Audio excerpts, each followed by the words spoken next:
Alright. Today, what I want to go over is something that was brought on to me because I'm just a banged up weightlifter.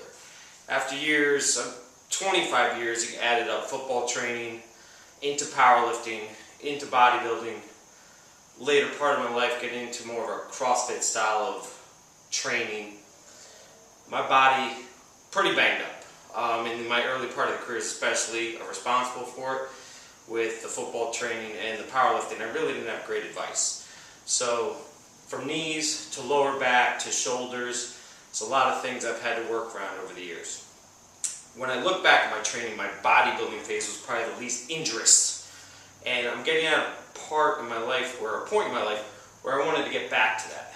But my training wasn't corresponding, it wasn't agreeing with me. So I've had to find alternatives where I can stimulate the muscle without aggravating existing pains.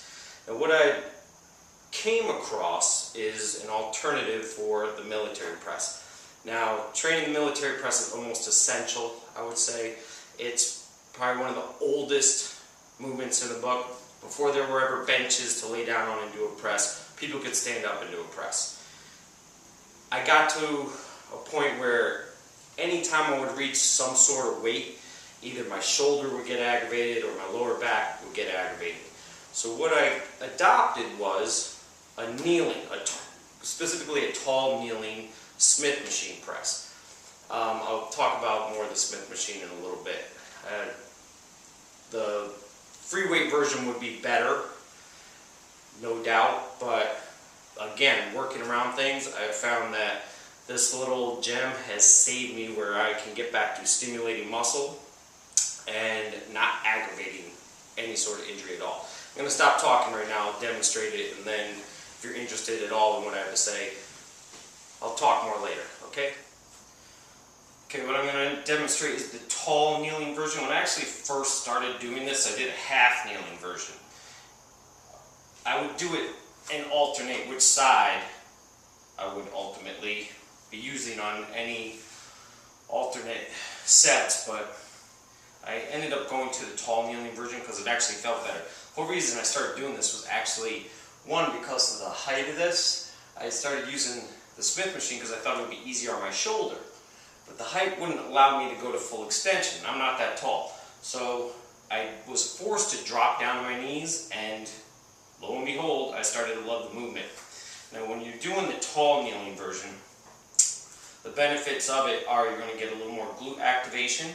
You actually get some active hip flexor stretching going on, and your transverse and your frontal and sagittal planes get a good amount of core stabilization work. That's more true though of the free weight versions than this one. Let's go over just this right now. So first thing you want to do is line up. I like to set the bar about chin height in the rack and get yourself centered. Now we're going to unhook it. Make sure your core is tight. Smooth press. I like to go to full lockout, just like you would in a push press almost, and bring the negative down under control.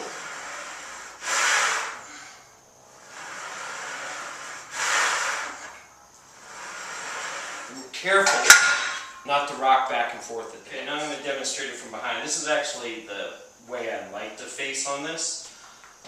It may not seem like any big deal to most people, but this particular Smith machine has a pitch to the rod just slightly. So I like pushing at this angle of the pitch. Also, when I rack and unrack, the position of the hooks, I like unracking, pushing forward, and unracking, pulling back. It just feels more natural to me. Some of that's going to be personal choice. So again, lineup's the same. Unhook. Same execution.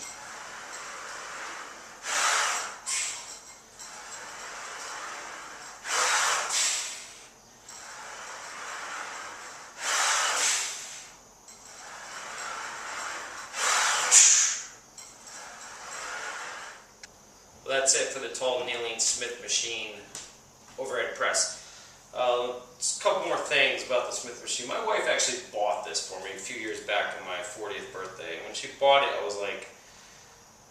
I was happy, But I was like, oh, she wasted some money, because I was vehemently against Smith machines and this damn thing back here. But I'm kind of glad she did now. I used to be anti a lot of exercises. As I get older, I'm noticing there's probably no really bad equipment, just bad use of them. There's a reason, probably along my training career, which I will find that I can incorporate just about anything for some reason.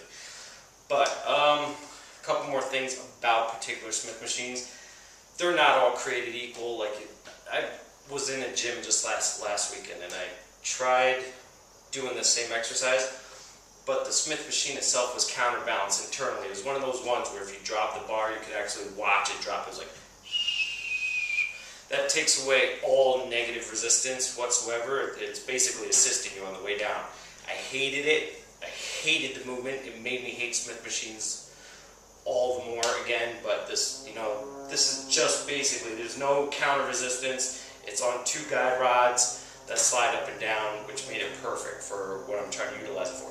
The other thing that I've done in the past, let's say, and this is again, back to pain, I had some like elbow tendonitis flared up, where in the bottom the transition was kind of painful. I remember in past years I was able to get around that with a pin press, where you're basically from a dead stop position driving out of the bottom, almost the same concept as a deadlift is. Well, a lot of these Smith machines have catches on the bottom, stoppers. So what I would do is mimic the pin press while doing the kneeling overhead press by setting the stoppers at a height where it would get cut off, the transition would ease up. No shoulder problems, no elbow problems, no back problems. And I was able to execute and get a really good shoulder workout out of it. Last but not least, I'm going to mention one thing. I know some people are anti-belt. You saw me wearing the belt during the exercise. Again, it's precautionary more than anything. It takes one slip up to screw your back up. I'm vulnerable in my back as it is from those years prior, so I don't play around with it. I treat that just like a seatbelt. I wear my seatbelt when I drive. I don't plan on getting in a car accident, but if I do, I'm prepared. So I utilize the belt in overhead movements just for that factor. That's it.